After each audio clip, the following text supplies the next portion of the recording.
ইতিমধ্যে বাংলাদেশের এমপিওভুক্ত শিক্ষা অচল এবং স্থবির হয়ে পড়েছে। শিক্ষা খাতে এমপিওভুক্ত শিক্ষকদের আন্দোলন এখন চূড়ান্ত পর্যায়ে।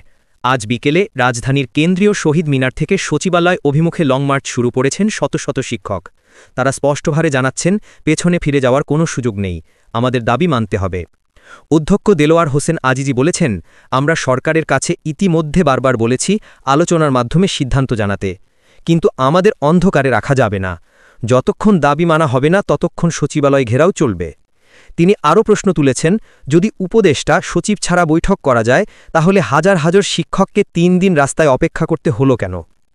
আজকের লং মার্চের সময় শিক্ষকরা হাইকোর্টের দক্ষিণ গেটের 2 সড়কে আটকা পড়লেও কোনো ধরনের পুলিশি পদক্ষেপ দেখা যায়নি।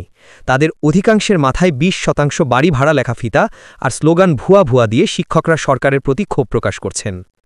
সকালে রমনা জোনের ডিসি মাসুদ আলম শিক্ষকদের আশ্বাস দিয়েছেন যে আজকের মধ্যে প্রজ্ঞাপন জারি হবে।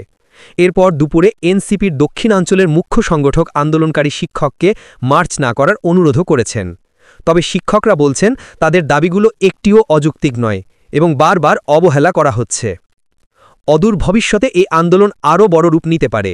সম্প্রতি জামায়াতে ইসলামী, ইসলামী আন্দোলন বাংলাদেশ, হেফাজতে ইসলাম এবং ইনকিলাব মঞ্চ শিক্ষকদের দাবিকে সমর্থন জানিয়ে সরকারের প্রতি জোর দাবি জানানোর আহ্বান জানিয়েছে।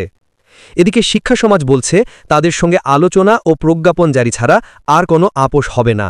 তারা সচিবালয় ঘেরাও করে রাখবেন এবং দাবি বাস্তবায়ন না হওয়া পর্যন্ত রাস্তায় থাকবেন। এই মুহূর্তে শিক্ষকদের আন্দোলন চলছেই। জেনজি বার্তা আপনাকে সরাসরি শিক্ষা খাতের তাজা খবর পৌঁছে দিচ্ছে। আমাদের সঙ্গে থাকুন এবং জানুন দেশের শিক্ষা খাতের বড় খবরগুলো প্রথমে।